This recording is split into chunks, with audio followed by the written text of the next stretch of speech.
Good afternoon. Thanks for joining us across the fence. I'm Fran Stoddard. Lake Champlain is consistently recognized as one of the top bass fisheries in the country. In fact, the lake offers first-class fishing opportunities for a variety of species, including walleye, perch, and trout. And now those who fish the lake are being asked to support an important scientific study. Dartmouth College and the University of Vermont and the Lake Champlain Basin Program are working collaboratively to research the current levels of mercury in fish in Lake Champlain. The researchers need the help of anglers to collect fish samples for testing. To learn more, we've called on scientists from UVM and Dartmouth. Chris Stepanek is the UVM Extension Program Leader for the Lake Champlain Seagrant Institute, and Vivian Taylor is a research scientist with Dartmouth's Earth Sciences Department. Thank you both for joining us. Thanks for having us. So Vivian, let's start with you. So what is this fish survey all about? Thank you. So the Mercury in Fish survey is a study of mercury levels in fish from Lake Champlain. Throughout the summer, we're collecting samples of fish tissue from the major game fish species caught throughout the lake and measuring concentrations of mercury in those fish. This is a study that's been conducted every 5 years since the mid-1980s by the Lake Champlain Basin Program. And the purpose of it is to inform healthy eating choices for those who are catching fish from the lake, and also to understand how changing environmental conditions are affecting mercury levels in Lake Champlain's fish. So, well, we've all heard of mercury, but so we're all on the same page. Remind us exactly what mercury is and why we should care about it, Chris. Yeah, so it's a naturally occurring element, and it's released into the atmosphere when we burn fossil fuels and through other processes. And then it's deposited back onto the land and to the surface waters through rain and snow and other types of precipitation. But once it's in the water, it actually is converted by biological processes into a extremely toxic form that can be injurious to humans if ingested in too large of quantities. So when you talk about mercury being deposited into land and water, the fish in the lake are really ingesting mercury through the food chain. Exactly. So tiny organisms are converting that mercury into that toxic form, and then those are eaten by larger organisms, and then small fish, and then larger fish are eating those smaller fish. And because they don't excrete or get rid of that mercury, it basically just gets more and more concentrated as we move up the food chain. And that's where it can cause trouble for humans if they're eating fish, particularly those larger on the food chain. They can become very vulnerable. Developing fetuses and children in developmental stages can have neurological or other kinds of developmental disabilities as a result of having that mercury in their systems. Right. Well, you know, for longtime residents, including myself, we recall news stories about mercury in fish. It was commonplace 20, 30 years ago. And the health department would issue warnings to pregnant women and children not to eat certain fish caught in the lake. So some people might asking, you know, didn't we get rid of this mercury in fish problem? Vivian, where are we at about this? Yeah, so to be clear, fish are an important source of nutrients for everyone, and that includes for pregnant women and for children. And so catching fish is a means of accessing a local and healthy food source. The guidelines for fish consumption are really suggestions of how to limit exposure to mercury and other contaminants while consuming fish. And so that might mean, like Chris said, to eat slightly lower on the food chain, or to have some of your fish meals from smaller individuals. But in terms of the mercury problem, you are right that mercury emissions from coal combustion and industry have decreased in the eastern US over the last 30 years. And that means that we're seeing less mercury deposited directly to the surface of the lake. At the same time, though, mercury has built up in the lakes, the lake watershed's soils over the last 100 years. And with climate change, we're seeing increases in storm events and discharge that may be transferring some of that watershed mercury to the lake. We're also seeing changes in water quality and in the lake's food webs, which may alter the pathway by which mercury is accumulating in fish. And so that means that there can be a lag between that decreasing atmospheric deposition and decreasing mercury concentrations in fish. So interesting. So it's coming from many different sources. And since you've been doing this fish survey every 5 years, What has the data shown over the past couple of surveys? Yeah, so the Lake Champlain Basin Program Survey has shown that larger fish and higher sort of top predator species of fish have the highest mercury concentrations. And so again, a way to mitigate risk of mercury exposure is to eat smaller fish or a little bit lower on the food chain. The survey that was conducted 5 years ago found mercury concentrations had increased in certain species in some of the deeper basins of the lake, but not so much in the shallower basins. And so we're interested to see whether that is a trend that continues or whether that was really just a blip. Huh, that's so interesting. What does that tell you? Sorry. That deeper, or you're still figuring that out? Why?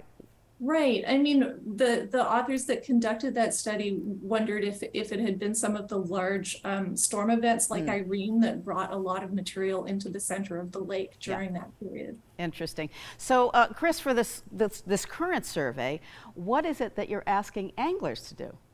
We are asking anglers to donate either whole fish or fish muscle tissue samples. And Lake Champlain Basin Program boat landing stewards at 10 sites around the lake have been trained to collect either the fish or to take a muscle sample from those fish. We need hundreds of samples to be able to get the information to be able to talk about the trends from the different segments of the lake. Okay, so what's the process? If I catch a fish, what do I do, Vivian?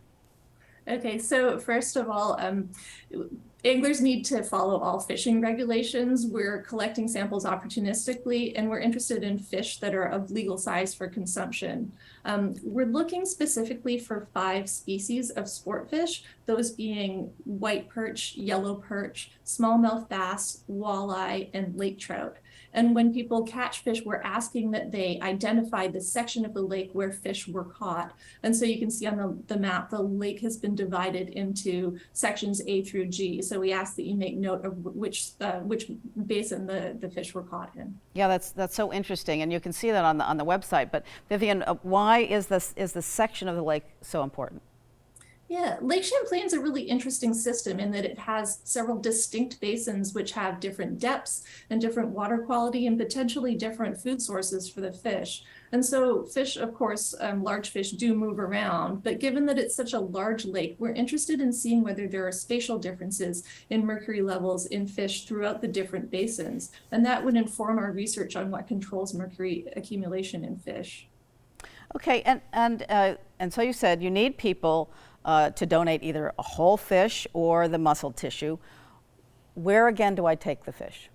Okay, so fish samples are being collected by the Lake Champlain boat launch stewards. They are at the boat launches from Thursday through Monday until Labor Day. So you can donate a whole fish, but if you're taking a fish for consumption, the stewards can just take a small muscle sample from a fish that you're then taking home to consume. Okay, and you can find those 10 stewards are at different locations around, and it might help to go to the website to have a sense of when they might be there. Because I think they move around a little bit. That's correct, yeah. Okay, so let me take just a moment to point out where viewers can get all this necessary information about donating a fish, including that map of the lake sections. You can go to the web address site.uvm.edu/hginfish. And a quick note of interest that Hg is actually the chemical symbol for mercury. So in the time we have remaining, I'm going to ask Chris Stupanek to tell us about yet another fish survey that's being done, and it also needs anglers to help out. This tracks lake trout. Chris, what is being done for that study? Yeah, so that's a study being done by UVM graduate student Matt Fuchsia and his advisor, Dr. Ellen Marsden. And this study is about lake trout, which is a native species, but it disappeared from the lake around 1900. But the fish have been regularly stocked in the lake since the mid-1970s. But it was only just in the past few years that through these ongoing studies that they've observed wild hatched lake trout showing signs of survival past their first winter. And so what they're doing for this study is they've implanted acoustic transmitters into the lake trout Those little black devices are relaying a coded signal to receivers that they've placed around the lake. And when a fish swims by one of these receivers, there's information about the location and the depth of the fish, as well as the water temperature that's sent back to those receivers. So if you catch a lake trout, check on its belly for a numbered pink tag. And before you release the fish, if you can jot that down, the researchers are asking anglers to record that and send an email to fishtag@uvm.edu.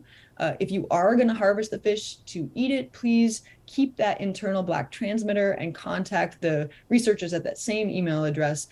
The data from this study are helping to guide restoration efforts for lake trout, as well as to contributing to public education about this popular sport fish. Terrific. Well, anglers, you are on to help these scientists with their very interesting research, both on lake trout and then again Mercury in fish survey that's going on for Lake Champlain, and that is again at site.uvm.edu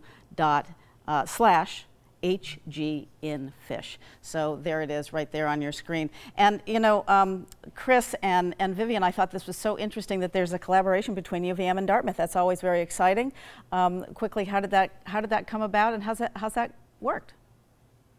So myself and my collaborator Celia Chen at Dartmouth conducted a study of mercury in the water column of Lake Champlain 10 years ago. And Chris and UVM collaborators, as well as the Lake Champlain Basin Program, have had this interest in monitoring fish over the last 20, 30 years. And so we sort of came together to bring those two interests, that we could both monitor the fish and try to tie that to what's happening in the water column.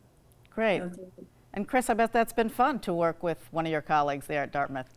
Yeah, it's fantastic to make that connection down the highway, if you will, and across the watershed lines, and really fun to be able to bring this to the public as an educational opportunity. Terrific. Well, both Chris and Vivian, thank you so much for really caring about the fish in our waterways and our beautiful, wonderful bodies of water that we have here in the state. And again, those fish stewards, it's both on the New York and the Vermont side. Right. Thank you so much. Thanks, Fran. And thank you for joining us across the fence. I'm Fran Stoddard. Stay well.